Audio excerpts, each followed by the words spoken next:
All right, welcome to episode 2 of Disputed Transfers.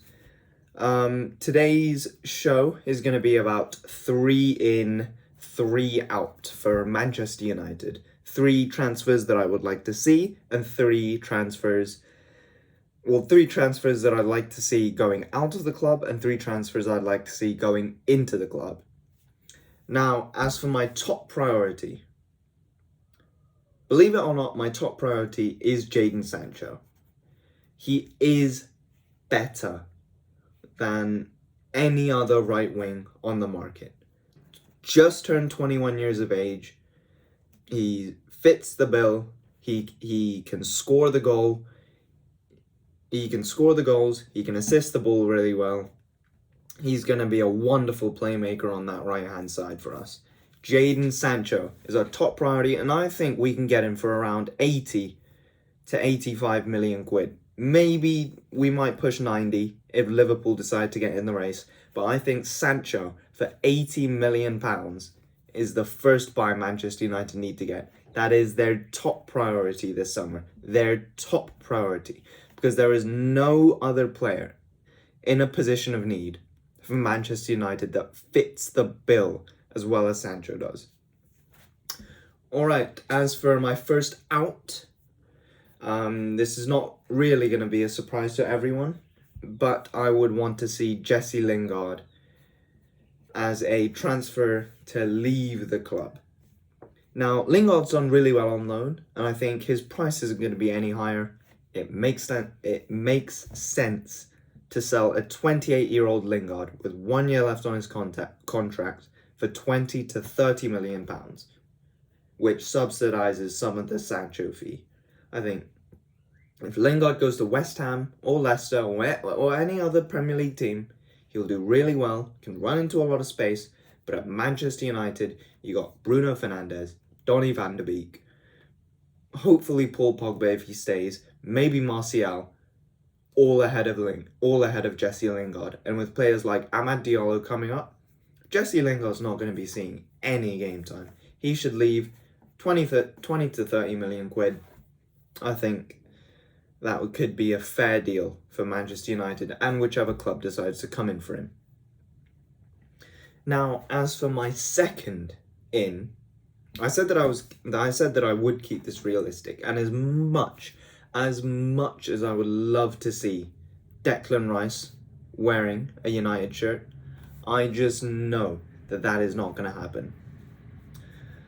So, who would I get? I would get Wilfred Ndidi from Leicester, or I would get Dennis Zakaria. Really good at winning the ball, both of them. Can play the holding role in front of the 2 centre-backs on their own. It would solve the McFred problem immediately. We would not have to go anywhere near McTominay and Fred if we get a Wilfred Ndidi or a Dennis Zakaria. I think Ndidi's going to cost quite a bit. I think he's going to be pushing 50 to 60 million, definitely. And honestly, I would love Declan Rice. If you gave me unlimited transfer funds, unlimited, regulations, I'd go get Declan Rice. But West Ham are saying Declan Rice is nowhere near worth 100 million. He's nowhere close to that. I'd say he's around 60 to 70 million, and that's with the English tax. So there's no way, especially if we're going to get Jadon Sancho for 80, 85 million. There's no way we're in for Declan Rice. So I think go for a lesser option. And I say lesser. In terms of money, I actually do think Ndidi is a better player than Declan Rice. I do think going in for Ndidi for 50 to 60 million or Dennis Zakaria for around 30 to 50 million pounds. Great signings. They could be great signings. They could be able to hold the midfield and have Van de Beek or Pogba play next to them. That is my second in, Ndidi or Dennis Zakaria. Now, as for my second out, I would like to see Matic leave the club. Now, everybody knows I like Matic, and everybody would think, well, why would you get rid of Matic? He is a better player at this moment in time than someone like Juan Mata. But I think Juan Mata can provide more of a leadership role than what Matic brings. Matic is sort of the contributor on the pitch, where he speaks with his playing style. He speaks with his performances. Whereas Mata, I think he's more of the glue that brings the dressing room together. And so that's why I think I would like to rather keep Mata than Matic. And also, I do like my Mata, I will say that. But I also like Matic. So I think they're sort of mitigating. I think you get more for Matic, that's why. I think Matic, you could sell him to Roma for about 10 to 20 million quid. I think that could be a fair price for Roma to pay for a 31-year-old Matic. Mata's not going to go for that much. So I'd rather get rid of Matic. And seeing as though I'm already in this hypothetical scenario, I'm bringing in an Ndidi or Zakaria, I would like to see Matic being sold for around 10 to 20 million quid. He's been a great servant to the club.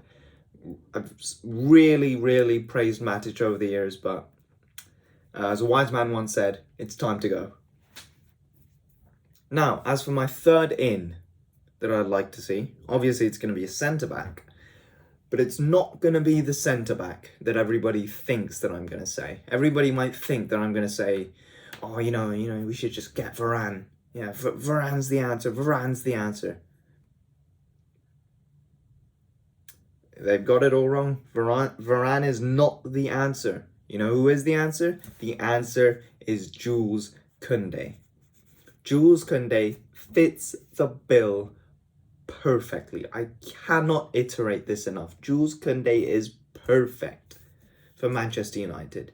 You got an aerially dominant centre-back who has proven himself to be a real cornerstone of the team over the past couple days, or over the past week, because he's been out injured. Harry Maguire is a cornerstone of that defense. I don't care what anyone says. You could call him a fridge, you could call him, slabhead, fridge this, fridge that, 80 million this, useless that. Maguire's a cornerstone of this team, and you know it, just from the performances over the past 2 weeks. We need someone who's fast, who's quick, who can make up for Maguire's lack of pace. Jules Koundé is the fastest centre-back on the market. He is faster than Varane. I've seen it. He's faster than Varane. And Jules Koundé, people say, oh, he's under 6 foot. He's under 6 foot. I think Cannavaro was under 6 foot, wasn't he? And I'm not saying Jules Koundé is close to Cannavaro. But this 6 foot thing, we got one of the most aerially dominant centre-backs in the world right now. Honestly, in the world. So why would we want another tall lamppost that gets turned like a, 10-ton lorry? No, I want a fast, agile centre-back that can play the ball out the back just like Maguire. Jules Koundé looks like the buy for me.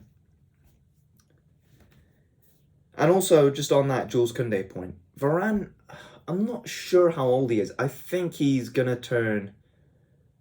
I think he just turned 27, or he's in that 27, 28 range. And what's Varane's main attribute, should I say? It's his pace and physicality. Do you really think Varane can keep up his physical dominance into his mid-30s? I don't think so, because Ramos, when he was younger, reminds me a lot of Varane. But Ramos was a much smarter player. I know you could say all these things about how he's dirty, but Ramos is a smart defender. He utilised, as soon as his pace started to go, he utilised more of his skill set. And I'm not sure Varane can do that to the level. And I think Jules Koundé's 22 also. He still has a lot of room to improve. Great injury history. Varane, I'm not saying anything bad about his injury history. I'm not quite versed on that, to be honest. But Varane's 28. In 2 years, he's going to turn... What? In 2 years, he's going to turn 30. If he signs a 4-year contract, by the time it's up, he'd be 32. And I'm not sure that he'd be as good as Jules Koundé in 4 years. I'm just saying Jules Koundé looks like the immediate and long-term option. I know Varane is a fan favourite, this and that. Jules Koundé is just a better option than Varane for Manchester United. Maybe for a team more focused on immediate success, such as Chelsea. Varane's perfect. Why would you want Koundé? Varane's perfect. Fits the bill. Not for Manchester United. We want someone to grow with that team, to mentor that team. And I don't think that Varane can do that. I think Jules Koundé is the man for us as centre-back. And as for my third out, okay, this is going to get real controversial. I'm going to post another video about this. I don't want to see Dean Henderson at Old Trafford. No. I have seen enough. I don't want Dean Henderson at Old Trafford. De Gea is the man. That's his show right there. Right there in the background. De Gea is the man. He's our number one. Just to prove that point, Dean Henderson's never played in front of a full crowd at Old Trafford. And I've always said this about Manchester United goalkeepers. You're not going to have many shots against you. That's why the mistakes are so much more magnified. And especially since our attack is lacking in creativity in certain areas. Which is why I think we should get Sancho. If you make one mistake, you could lose us the game. Dean Henderson has a mistake in him. I've seen that. And I'm not saying De Gea is perfect. De Gea also has a mistake in him. But De Gea seems more calm. He seems more poised. He seems to be the more stable keeper. I've seen Dean Henderson play very rash. Very rash. And he could just be getting, the jitters of playing at Old Trafford, as a young goalkeeper, sort of trying to organise the back four. And I do get that. But Dean Henderson just seems a bit jittery. He's been, even wild at sometimes. Sometimes his decision-making has left me puzzling it. And to be honest, I think Dean Henderson could go for around 40, 50 million. That's why. We could use that money to buy Jules Koundé. I mean, have you thought about that? Would you rather keep 2 goalkeepers? You can only play 1 goalkeeper, by the way. Well, I'm sure everybody knows that. You can only play 1 goalkeeper. So why would you have 4 good goalkeepers at the club? 5 if Pereira comes back. 6 if Bishop comes back. Nathan Bishop, the youngster. Why would you have so many keepers at the club? You have De Gea. You have Romero. Apparently, we're also bringing in Tom Heaton on a free. I think that's a deal that's being finalised by Manchester United. So why would you have 7, 8, such a surplus of goalkeepers? Sell Henderson.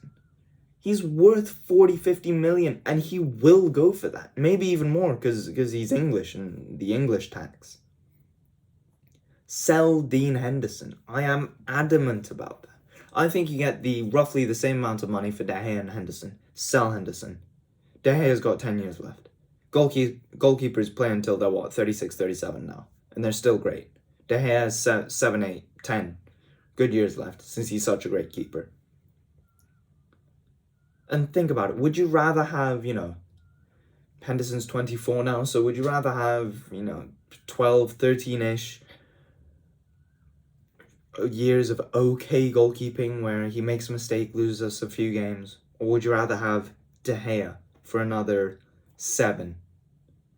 I'd go for De Gea. Look at that performance against Roma. We are knocked out of the Europa League if Henderson plays that. So I think Henderson should go for 40, 50 million.